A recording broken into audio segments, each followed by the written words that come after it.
Yeah. First and foremost, the big thing we talk about our guys at BJ, we're just growing our guys' habits and everything they do.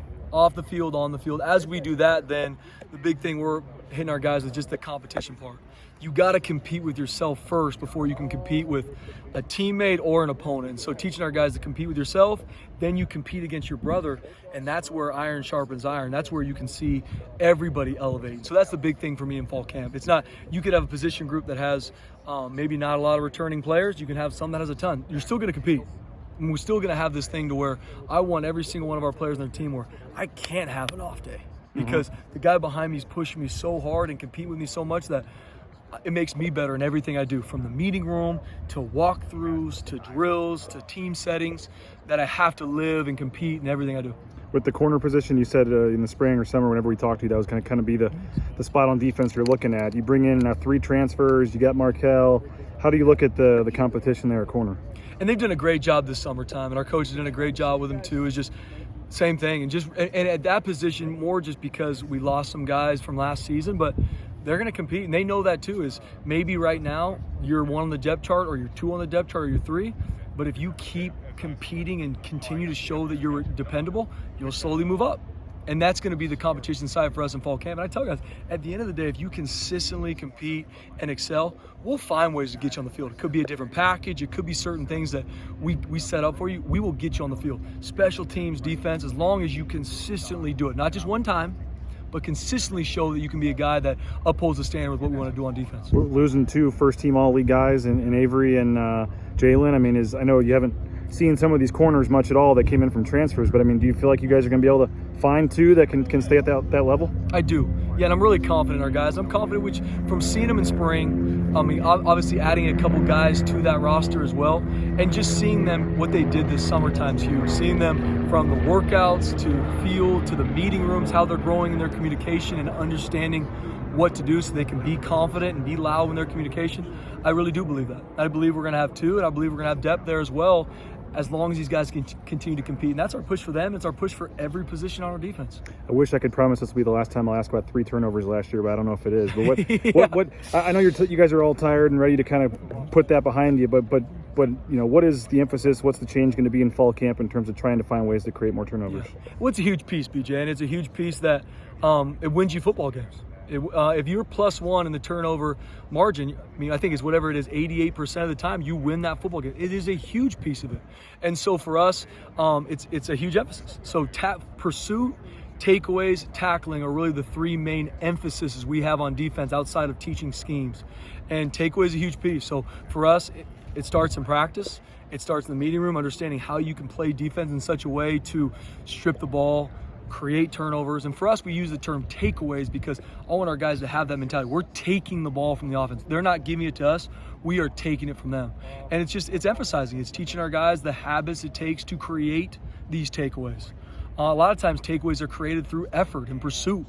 If a guy's running down the field and you pursue to the football the right way, you'll be able to get a chase tackle. You'll be able to create these takeaways. And so just turning into guys to where they're not stressed about it, where I gotta catch the ball, where they're confident in the fact that, hey, ball in the air, it's ours or it's on the ground. We talk like that's what we're gonna do. And if you don't do it, let's learn from it, grow from it, move on. And just creating this mentality that we need to go take the ball from the offense. They're not gonna give it to us, we're gonna take it from them. And so in practice, we emphasize it. We need to get a certain number every single day. We talk about all these different things, catching balls after practice, creating turnovers. With the super seniors are getting a lot of talk this year, but for you on defense to have 2 guys like Hikala and Riley, I mean, those seem like just the typical prototypical guys that you would handpick to never let go out of your program. I mean, how to have those 2 guys back in particular, what does that mean to the defense to have guys like that really should already be starting their next chapter of their life, and yet you get them for another year? Yeah, love both those guys dearly. And since they stepped on campus, you talk about 2 young men that have done a great job in the classroom, in the community, and obviously a ton of play on the field. Both have tons of reps under their belt. They've had a ton of success. And who they are in that building too, BJ, for guys that don't know them, they live in everything in every way. They live the way you want them to. They're bringing guys along. They're coaching the freshmen. If someone's not doing the right thing, they're showing them how to. They lead by example first and foremost. And then when they need to, they're going to tell someone what needs to happen. And so it's cool to see them continue to step into this role. And in regards to knowing the defense, I mean, they're coaches on the field. they get things done. They know what we want to get done from a coaching standpoint. They communicate, they get it done. They get our guys playing with the mentality we want to out there. And so, I mean, I can't speak enough about those two. And there's even more too, but those two guys coming back and being a part of this thing, and excited for them to, after having COVID be kind of that first senior year, have them have this super senior year to be able to go into it. I'm just so excited for them and excited to see them be able to get everything that they've worked for. UCF, Dylan Gabriel, Gus Malzahn. I mean, you probably would have preferred to play an FCS school or something for the first game. What are your thoughts on just having to, I assume that's an easy way to keep these guys motivated during camp. You got to be at your best right out of the gate on September 2nd. No question. And our guys are fired up. I mean, it's a huge opponent. Obviously, tons of respect for Coach Malzahn and the UCF program. Even prior to him coming, has a ton of athletes, a ton of talent coming back. They've obviously got a lot of different news out there on them that they're going to have a great season, and so our guys are just excited for the competition. That's what I tell them, guys. Nobody needs to win. No one cares about winning in the preseason. We care about when game one comes. So our guys have been working their tail off, and they're excited for September 2nd. But just like anything, we start fall camp. It's going to be all about us because we need to grow our habits. We need to grow in our mentality to be the defense we want to. We can't worry about UCF. We can't worry about them. We can't worry about what they're doing. We need to worry about us and grow who we are individually and collectively. And then when that time comes, we'll be ready.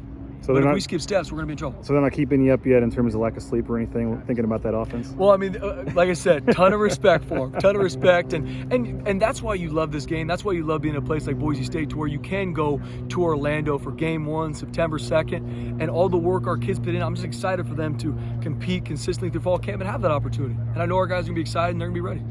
We heard so much when Jerron was hired about the physicality, and we saw his highlight clips of just trucking guys out here. Yep. I know you can't really replicate that in practice or in summer workouts, and even in fall camp, you're not going to be, laying out your own offensive guys. But how much are we going to see that brand of football or that physicality, that style, maybe even ratchet up a level with Jerron's presence and just with the whole mentality the defense has taken on? Yeah.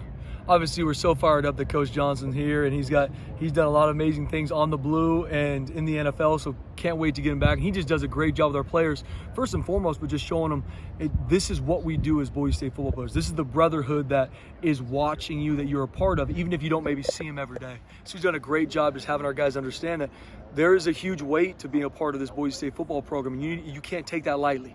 And so it's been cool for our guys to see that and grasp it. Obviously, from a physicality standpoint for us, it starts in everything we do. And you can't be physically tough without being mentally tough. And so we teach our guys that from when we run decks in the summertime to the workouts Coach Kagi and his staff puts them through. You're building that mental toughness to create the physical toughness when we get in between the lines. Like, you're creating that every single day. It's not something that, all right, now we're in pads, we're going to do it. It's created in everything they do, those habits and how they live, because you need to train it from a mental standpoint first before it shows up physically. And then in fall camp, Coach Avalos has done a great job creating a plan to continue to build those habits in regards to the physical defense and offense that we want to be on either side of the ball. Because for us, it always starts up front. It starts with stopping the run, and you can't do that if you don't control the line of scrimmage, and it starts with being physical. And so these things we've trained from spring all the way to now.